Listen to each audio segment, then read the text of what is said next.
It is a lack of education piece. And again, that's not to say that the insurance industry gets it right every single time. Yeah.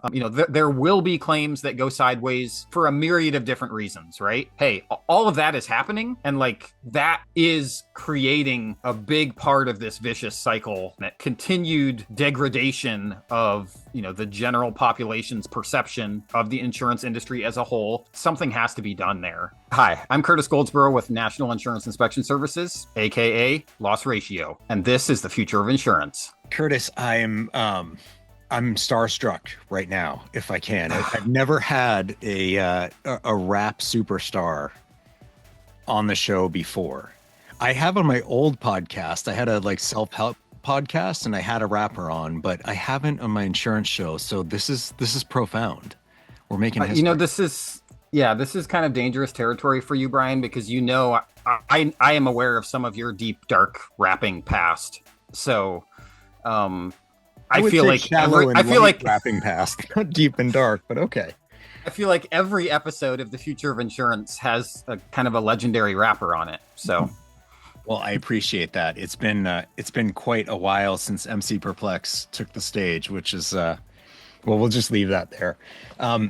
Curtis, I do think everyone knows who you are, although they may not know that it was you. They may know your alter ego of Loss Ratio, but for those who don't, you don't just rap. Tell us who you are and what you do, and then we'll get into things. Yeah, absolutely. So, I am the president of a real company. I don't just rap about insurance and create memes on LinkedIn, but I'm the president of National Insurance Inspection Services. And we are a loss control inspection vendor in the P&C space. Really traditionally, we're a 20-year-old company, right? We're not a startup by any stretch. We've been around for a long, long time. Traditionally have provided, field inspection underwriting services to P&C carriers.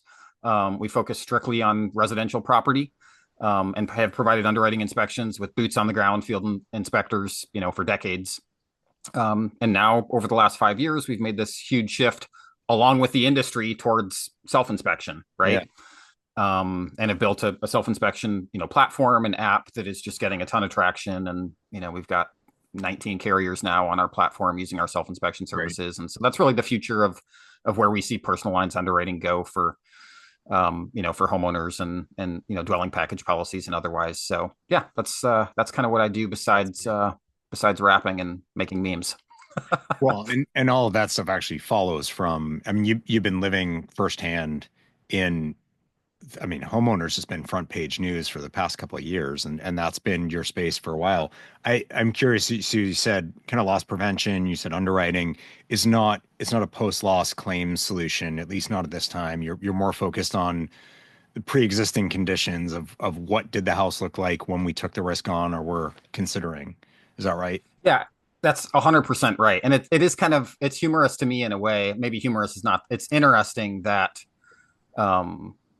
as I have gotten out more and more over the last few years in conferences and whatnot, it seems like generally speaking, as soon as people hear the words property inspection, like claims. Everybody automatically thinks claims, right? Yeah. That's just kind of the first thought that everyone has. But you're absolutely right. Like we have today are not doing anything with claims and never have historically, right? Everything that we do is underwriting on the front end of the transaction, whether that is new business underwriting, when new coverage is placed with a carrier, or whether it's renewal projects, right? Re-underwriting projects that carriers are undertaking. So nothing on the claim side, everything on the underwriting side, which is fairly unique, right? Like a lot of our competitors play in both spaces.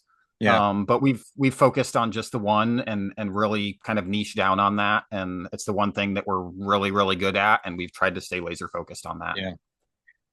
I remember my early days in personal lines. We had local sales agents and we couldn't bind a homeowner's policy if they didn't drive by the house. They didn't really inspect it. What they were doing is just making sure there was actually a house there, and it genuinely that there was a house there, which is like, talk about a binary underwriting decision. It's like, oh no, there's no house, so we won't insure it. But also, like, roughly speaking, do we feel like that's in the realm of what was represented to us, yay or nay? And this is before satellite imagery and anything.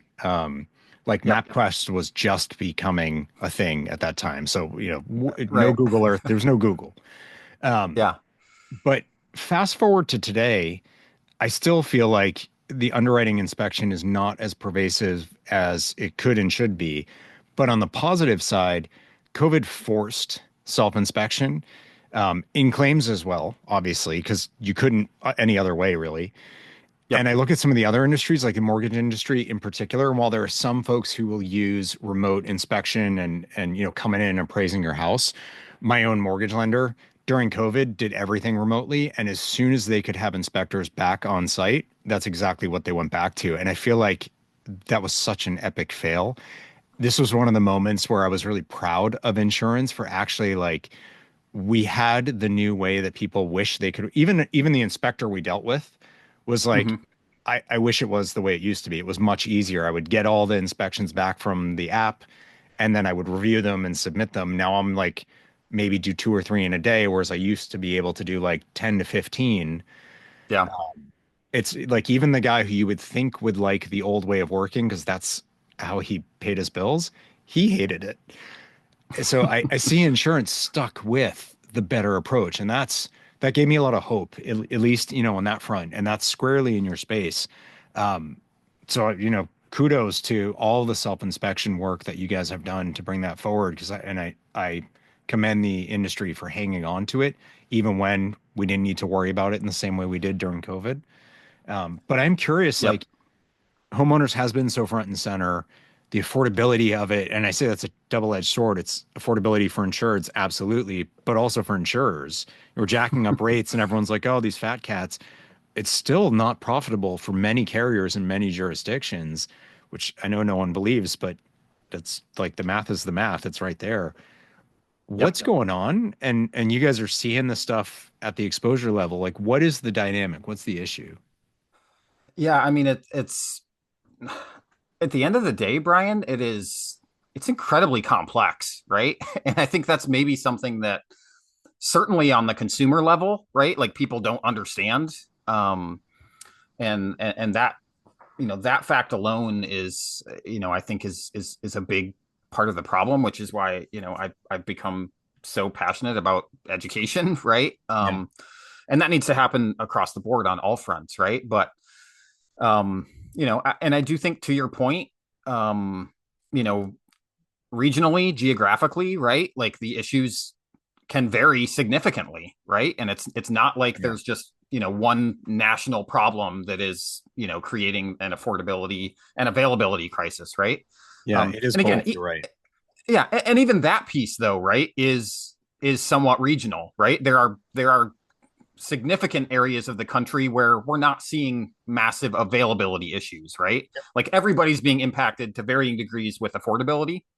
Um, and certain, smaller regions, specific states, obviously primarily we're talking about coastal, right? That is seeing the brunt of the availability issues. Although that is starting to trickle inland some. There are some other Midwest states, is having right? a lot of availability Yes. issues. Yeah. Yep, Iowa, some of those areas are having very significant availability issues as well, right? But so for each one of those regions, there are like these regions have some unique factors, right? Yeah. There are absolutely like overarching factors that are impacting, everyone industry wide, but then, depending on the area, there are specific things that may be unique to one area that aren't unique to other. Obviously, in terms of the biggest exposure related to specific perils, right? That are more associated with the coastal, obviously Western states with wildfire, right? Yeah. But even then, it's like now we're starting to see some wildfires on the East Sure. Coast, right? Yeah. Yeah. It really is crazy. But I do think that a couple things that have been very interesting to me to see. And again, I don't claim to be the the authority or the expert on much. However, I try to stay up to speed and read a lot and listen to different perspectives and try to Yeah. have a well-rounded understanding of what's going on, and then also what different opinions are on kind of the dynamics that are at play. Um, but I do think especially in states that historically and today have um, very strong regulatory structures, right? Obviously, my company's based in California. I spent a lot of time in California. And they're maybe one of the, in the forefront in my mind where I don't think there's any way to get away from, the fact that homeowners rates have been artificially suppressed, through regulatory, Yeah. for a very long time, right? And For anyone who's getting worked up that isn't in the industry, that doesn't mean it feels cheap to you. It doesn't mean it isn't expensive. That's not what we're talking about. What we're talking about is the cost of that risk is not in line with what we're able to charge because of regulation. People are yes, like, no, but my 100%. premiums went up. That's not the point. It's not about whether it's expensive for you or not. That's a different issue that we'll talk about. But yeah, okay, so Yes. artificially suppressed rates. Yeah, and again, there is very good and compelling data out there. I'm sure you've seen the graphs, right? If you're looking at, you can look at half a dozen states and look at what rates have done over the past decade or 2 decades, right? Yeah. And some states have stayed relatively flat. Generally speaking, right? Rates have not risen nearly as quickly as they have in some other states that maybe haven't had as much regulatory pressure on carriers, right? Right. Um, and ironically, some of those states that have stayed proportionately flat compared to other states are states, quite frankly, that have more cat exposure, right? Yeah. And maybe we didn't, we fortunately, right, for everyone, we didn't have as much cat activity, historically. And again, I'm primarily talking about wildfire, right, and West Coast. Yeah.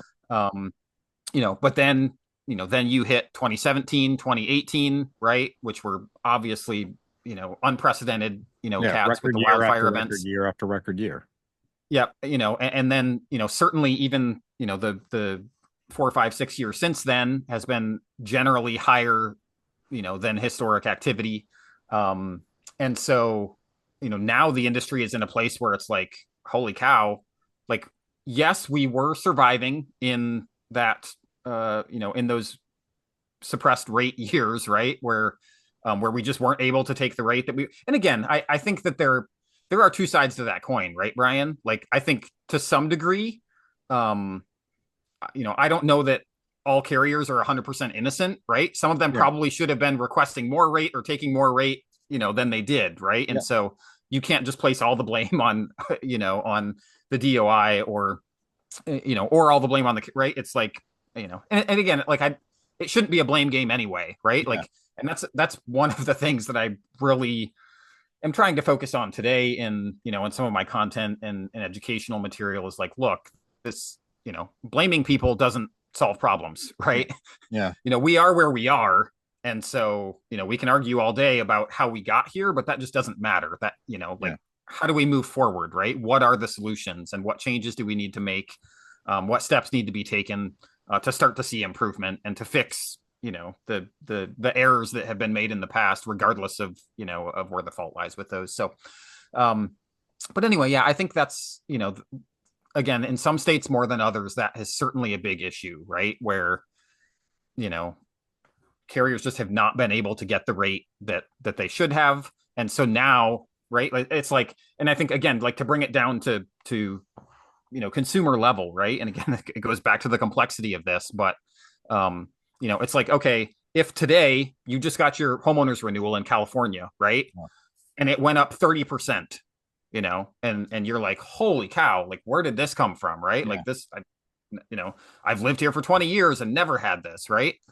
And for a lot of people, that's true. That's 100% true, right? Yeah. We've never seen rate increases like this. The unfortunate reality is it's all come at once. You should have been getting a 2 to 3% increase for the last decade, every Yeah. single year, right? And so it's like, okay, the industry is playing catch up. Yeah. They're playing catch up, and again, that's very unfortunate for consumers, and it feels, it feels like this huge financial wallop. But again, it's kind of the nature of the beast right now. And again, in terms of long-term sustainability, Like it just has to happen. It has Yeah. to, right? It's it was worsened by what happened in the supply chain in COVID, and the cost to repair a house, labor and materials has gone up dramatically. I had we repainted my home in 2021, and I had the estimate done right before the winter, and then as soon as the season allowed, they did the painting work, and just those like 3 4 months, the lumber prices doubled.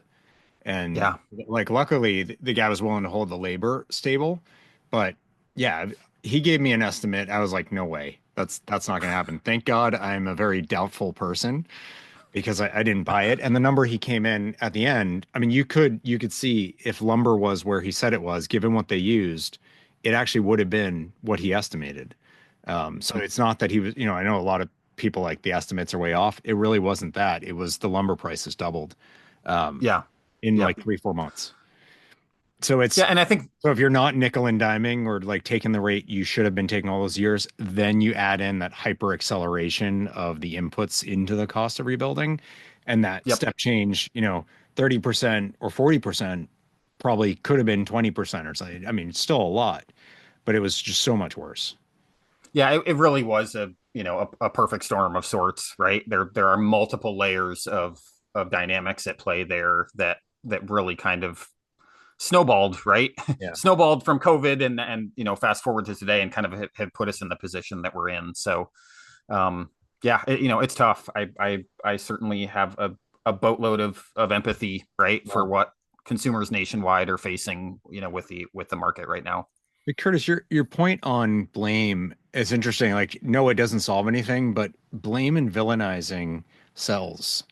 And there's absolutely this like commercialization of the story that we see folks who take advantage of that, who make money on it, whether it's media getting more eyeballs and getting people worked up, whether it's contractors or roofers or public adjusters or plaintiffs attorneys or whatever, who get you to bring a suit that you wouldn't have brought otherwise, whether it's insurance carriers who are villainizing those folks. And I mean, it's on all sides. And so it doesn't solve the problem. And I think it's part of why the problem is as bad as it is, because the amount of kind of agitated activity is a lot higher. A claim with other parties agitating is way more expensive and doesn't necessarily get the insured to being whole any better than if the process was allowed to play out on its own. I know people won't necessarily agree with that, but just factually, you can look at the data. That's actually true. As long as the carrier is being ethical and the insured's being ethical, you will come to the right outcome. Um, but all that agitation adds friction and cost to the system that everyone's rates pay for. So like, Mm-hmm. it's neither solving the problem and it's also contributing to the problem, interestingly, but we don't seem to be able to get past that.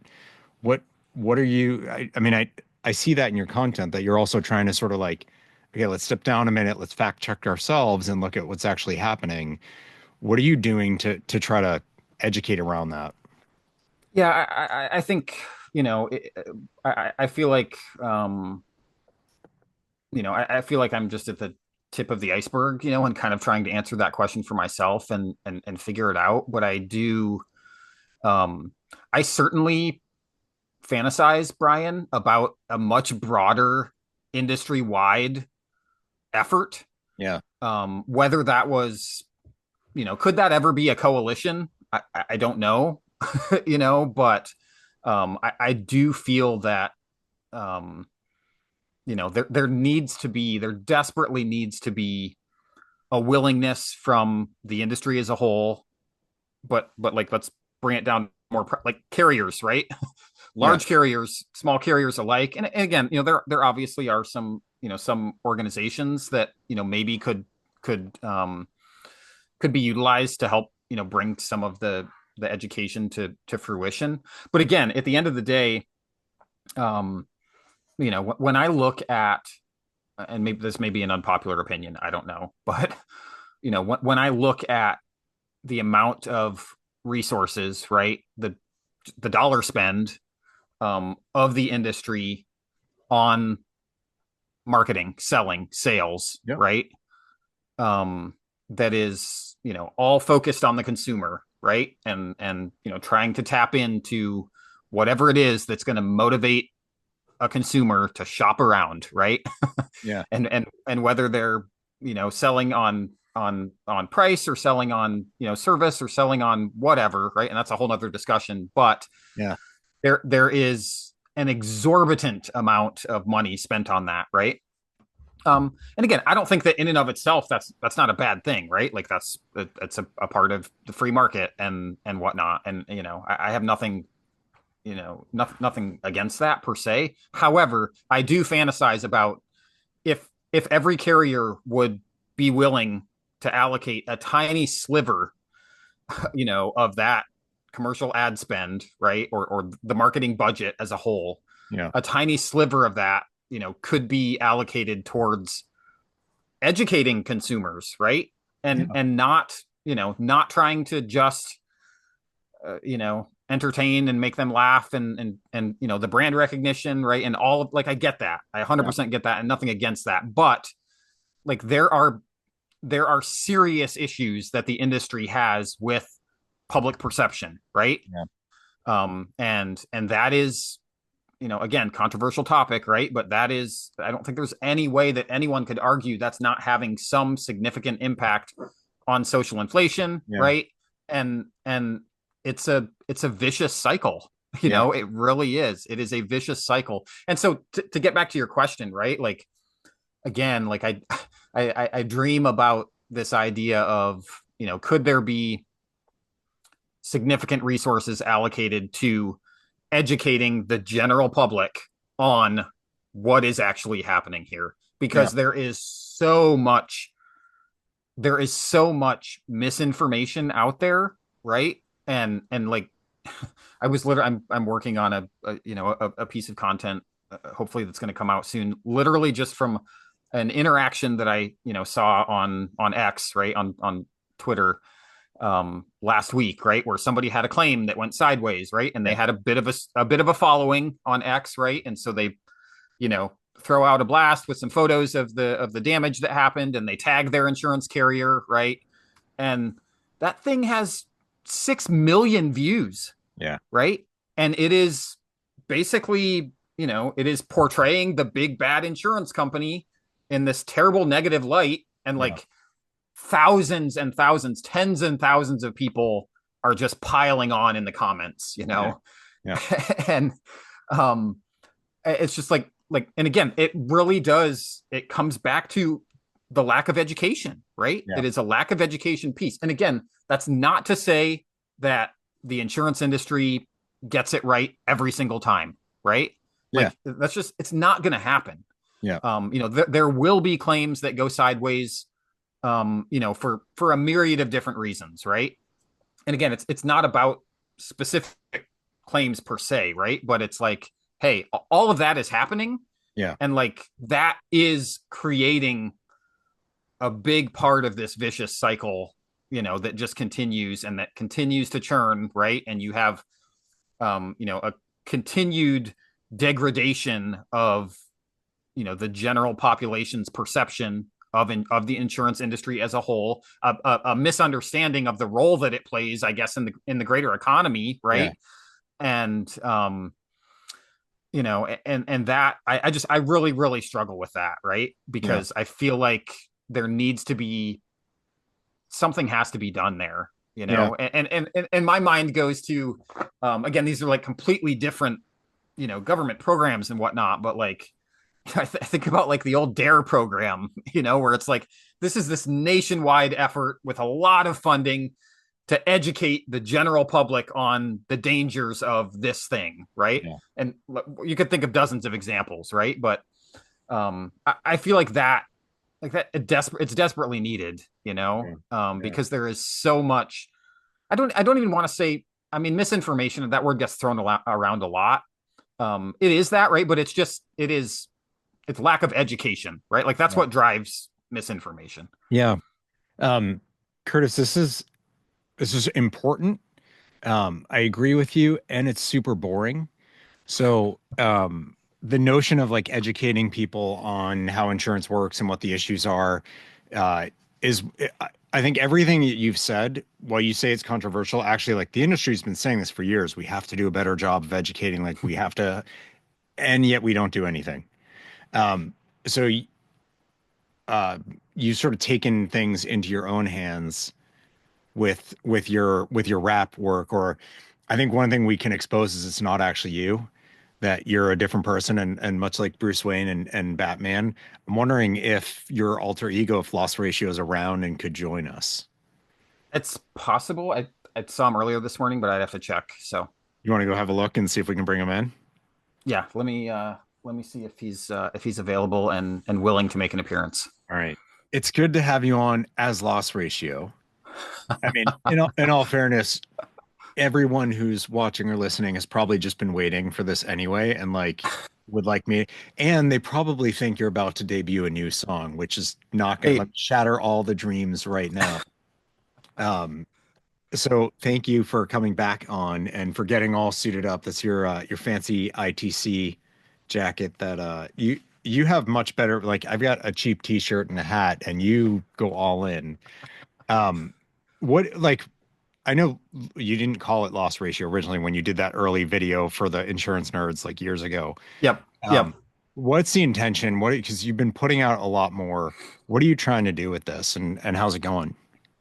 Yeah, I mean, I think it's two fronts, right, Brian? Like on a very practical level, um, I have certainly latched on from a business perspective, latched on to the concept of social selling, in the last year, and that was kind of spawned from ITC 2023, and the challenge that was given in the keynote there, and that's been incredible, right? And that has all played out exactly as it was stated, and in a way that I never believed, right? So, at the end of the day, from a marketing perspective, attention is everything, right? If people don't know who you are, then it's hard to provide a service to them that that they're going to be excited about. So, so there's that aspect of it, right? And quite frankly, that was kind of the genesis of of the idea behind Loss Ratio and starting to put out a lot of content, right? But it certainly has already, just in the last 12 to 14 months that I've really been grinding hard on it. It has evolved, I think, into and continues to evolve into what I hope becomes a bigger purpose, right?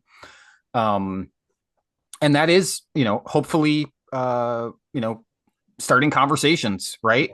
And you alluded to it just a few minutes ago, right? A lot of these conversations that maybe have been happening in the past, right? But need to continue to happen, and not just conversation, but hopefully it becomes conversations that actually drive action, right? Yeah. And hopefully it becomes more than just a conversation, and actually turns into, into motion and change, right? And then I think, beyond that, certainly the educational piece I'm, having fun with, but again, hopefully it is maybe starting to have some level of impact, right? Yeah. And because again, at the end of the day, right, to your point, insurance is boring, right? There's nothing more boring, certainly from a consumer perspective, right, than insurance. Nobody likes to deal with insurance. Yeah. I think accounting's more boring. Well, But yeah, I've heard a CPA made fun of what I do, so I guess they both trash talk each other. But certainly an argument could be made there, right? But honestly, regardless of what the industry is, right? Yeah. I do think, especially with a generational shift that's happening, right? A demographic shift, and again, that can tie into the whole the whole talent gap topic and all of that, right? But at the end of the day, I think a lot of those things, a lot of those industry issues, a part of the solution is drawing attention, right, to the issues, Yeah. And talking about them, and building relationships, networks, getting the right people at the table to hopefully drive solutions ultimately and change, right? Yeah. And so again, quite frankly, Brian, it ties into what Curtis was talking about earlier. and that is, attention is everything, right? Like you, and so if we want to bring attention to issues within the industry, like, Yeah. okay, let's get some energy, and some resources behind that. Um, and there is so much resource spent today on brand awareness and whatnot, and it's Yeah. like, okay, and extremely creative, right? Like the creative that is put into consumer marketing is incredible, right? And the it's like, okay, can we bring some level of that same brand awareness to the industry issues that are happening behind the scenes that are causing broader economic issues nationwide, Yeah. and ultimately are just not sustainable, right? It's Yeah. just not sustainable. I do hear in your music that you are taking a not like agnostic tone, but it's an educational tone. So there isn't any blaming or shaming. It's like, look, this is the situation. Here's what drives it. This is what we need to do about it. And I appreciate that. And it's a different, I mean, it's what you're saying, like we as an industry need to be doing. And so I'm glad that you're doing that. I will say the song you put out for ITC in particular, like I've loved your other stuff, sing along every morning while I'm working out. I'm listening to Loss Ratio. That's not actually true. But that one like really was like summing up the issues. I thought it was fantastic. So I love what you're doing, genuinely. And it has nothing to do with whether people like rap or not, but the notion of like, how do we rethink this question of educating folks when we've been kind of complaining about it for decades, honestly, but not actually doing anything. So I'm glad you've taken matters into your own hands. It's not enough. You could have a whole label and label mates and all that and do more, but like ultimately I agree with you. It would be what if we as an industry actually tried to get somewhere with this, instead of just bemoaning the state of affairs and paying more. That's Yeah. not shockingly, that's not actually going to get us anywhere. Yeah, no, absolutely. Absolutely. I couldn't agree with you more, Brian. And again, I think that, you're absolutely right. There certainly is a bit of a shift maybe in my content, and I try to mix it up, right? There's always going to be things that are, maybe it's more heavy on the entertainment side, right? Yeah. But at the same time, it is all with a purpose, right? And you can use the entertainment factor to draw more attention, right? And to have more eyeballs. But even then, like that is intentional to grow an audience so that the education piece can be injected. You know what I mean? And it really all ties together. Yeah. And I think for people who are listening and just taking it as entertainment, listen to the actual lyrics and what the message that you're saying, because actually part of the education is for all of us in the industry to be smarter about what's going on and how to communicate that when we get, because it will happen. You'll get accosted by people in your network who had a terrible claim experience and blah, maybe they did, maybe they didn't, maybe someone's in their ear. Yep. How can we be kind of boots on the ground, better advocates and kind of ambassadors for the industry, or maybe lend a hand when things aren't going as it should, to help the industry side get back on track without having to be that someone kind of came in and agitated and made things significantly worse. I do love what you're doing. I commend you for it. I wanted to put on my white sunglasses and then I said like the glare from my monitors kind of ruined the whole look, but it's awesome what you're putting out there. And I hope that more people engage with it. Obviously I will link to some of your content from your past videos, but if nothing else, people should just follow you on LinkedIn. You're like pretty much every day, it seems, or at least every day that I'm paying attention. You have something that's kind of funny to watch, but actually, oh wow, like there's some real message behind that, and I think people can start to understand some of the issues better through seeing that stuff. So thank you for putting it. I know it's a huge effort to produce that stuff, but I'm certainly appreciative of it, and I know others are as well, Curtis. So thank you. Sorry, Loss Ratio, Mr. Ratio. No, I appreciate the kind words, Brian, and it is there certainly is a lot of effort going into it, but I feel very passionate about it. It's work that has to be done. Yeah. It needs to be done, and likewise, I appreciate folks like yourself that are putting in the hard work and effort as well to put out content that's very meaningful. And I think ultimately there is a growing coalition of people who have varying levels of influence and have a voice in different aspects of the industry, right? And I think we need to continue to foster that, right? Encourage everyone who's trying to make a difference. And I think because there's no individual person that is going to be able to solve these massive issues, right? It's going to take a large number of people who feel equally passionate about it and are willing to to not just feel passionate, but to actually put in the work, and do hard things, because no progress is made without people doing hard things. And I think there are a lot of people who are doing that, and I'm excited to be a small piece of that group. So, well, awesome, Curtis. Thank you for giving us the time today with both of your personalities. Super helpful, and keep pushing because we need the stuff. So thank you very much. No, appreciate that, Brian. It's been fun. Thanks.